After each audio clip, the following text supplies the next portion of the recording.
back to the Nosh Rocks Masterclass. Today we're going to make a chicken Rogan Josh.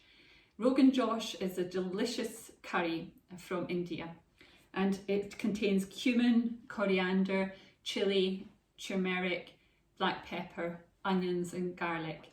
And onions and garlic and ginger, they're all aphrodisiacs, and also as is chili. So it's perfect for a date night, especially if both of you are eating it. So first of all, we've got to start with the spices. So it's half a tablespoon of cumin. So I like to buy my cumin seeds whole, then I roast them, and then I grind them in this amazing little coffee grinder, which I use for spices and different herbs. So, and then we have a half spoon also of coriander, and again, I usually roast them and grind them and then keep them in glass jars.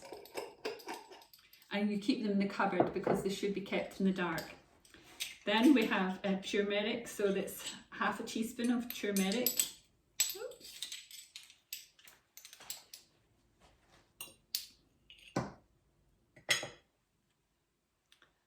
And then half a teaspoon of chili. So we have a quarter teaspoon of ground black pepper. It's got something called piperine in it, which activates turmeric or the curcumin, because turmeric is really anti-inflammatory, but it needs activation and it needs to be eaten with good fat. So we also need 1 teaspoon of Garam Masala. It is cloves, cardamons, cinnamon and nutmeg. And this should be kept separate on the plate because this will be going in at the last minute. And now to prepare our other 3 aphrodisiac ingredients, which are onions, garlic and ginger. Now, for each dish we're going to use 1 onion each. We're going to use 2 cloves of garlic and 2.5 centimetres of ginger. So we should start by peeling the ginger, and the tip is actually to use the back of a teaspoon, and just peel like so. You see, it comes off really easily. And now we chop our onions.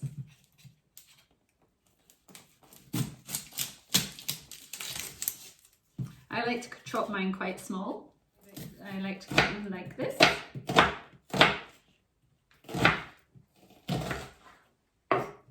If you get a flat knife and just squash the garlic like so, and it makes it easier to peel it.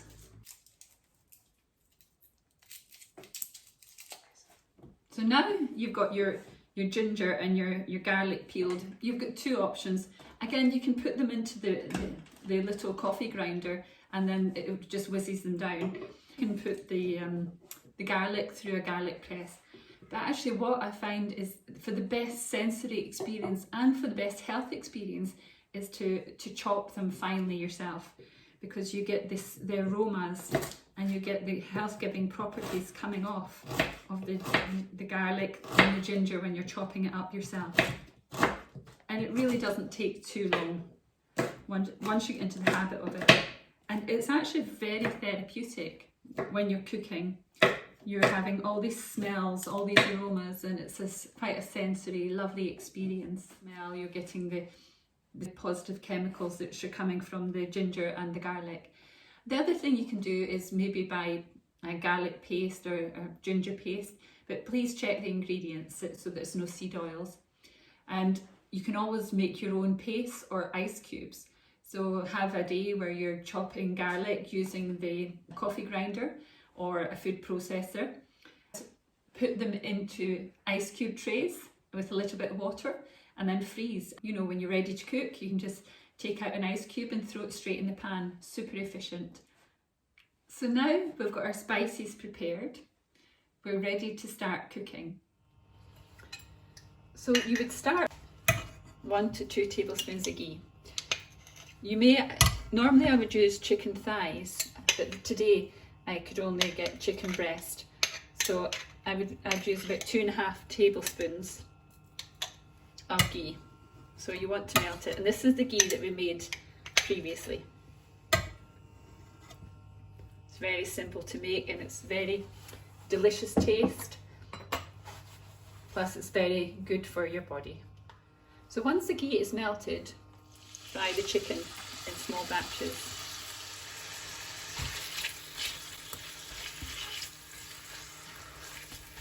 Use fish or use vegetables in the same way. And you can use coconut oil if you prefer not to use ghee. So once it starts to brown, remove it from the pan with a slotted spoon.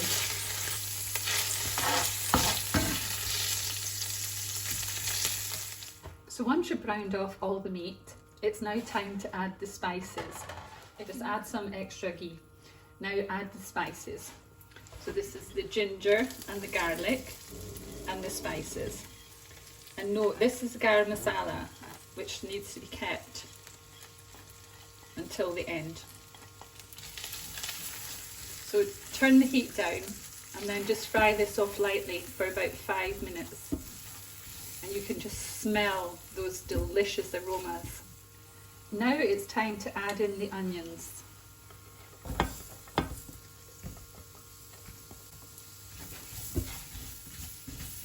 So delicious, the smell. Sometimes I wish we had smelly vision.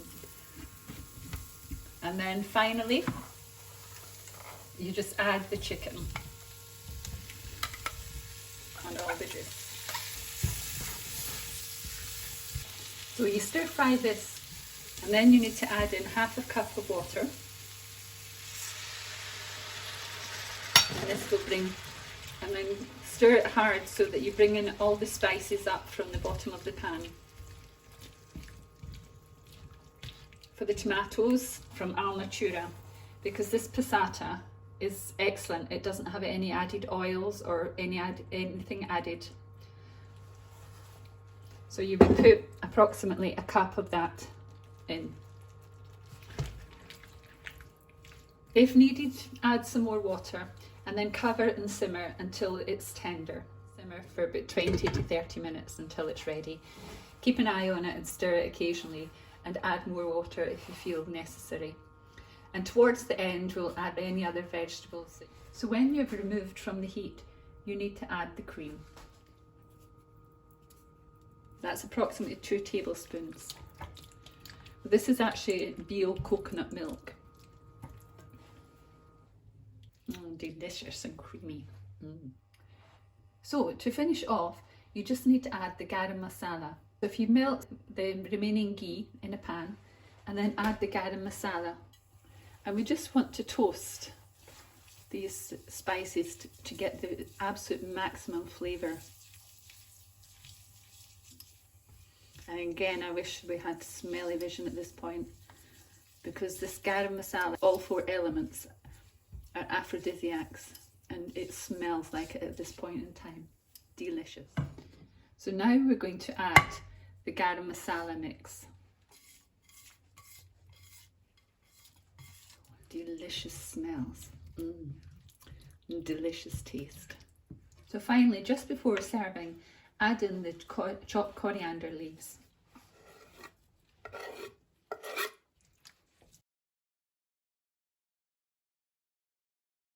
If you soak some rice with a small handful of lentils with cracked cardamom pods and some cloves,